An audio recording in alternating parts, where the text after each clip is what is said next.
Hi again. Now we're into chapter 3 of Ezra, and I don't want us to get too far ahead of ourselves. I don't want us to put these folks too far on a pedestal.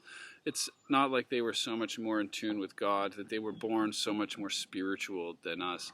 They weren't pathological people who cared only about God's views of them and didn't value their lives or their possessions. I would suggest to you that given the scarcity of their days, every single item they owned, every single item that they gave towards the communal project was something dear to them. Have you ever looked at the magnificent buildings Christians have built in times of trouble and sorrow and scarcity? They did it all around the world.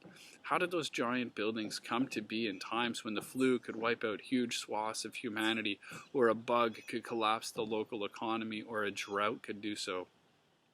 No, they're not better than us. They didn't have it easier than us. They were more focused and more convinced that God and their neighbors were important than we are, at least based on their actions.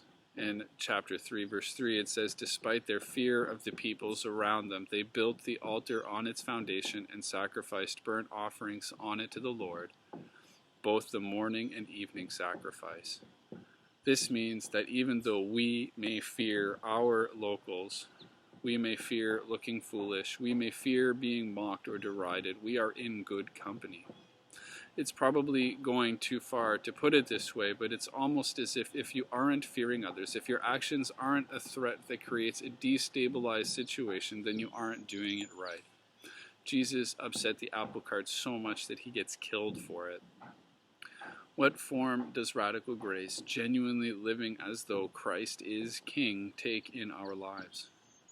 Do we give so much money away that we have less vacations to go on, or buy a less fancy car? Do we offer hospitality to people that might embarrass others to have in their homes? It's a question I'm asking myself right now as I record this from our lovely cottage. Not that I own it or anything, but I have access to it, and I wonder, am I generous enough? As some people are holed up in little apartments and it's 40 degrees, our kids are swimming on a lake.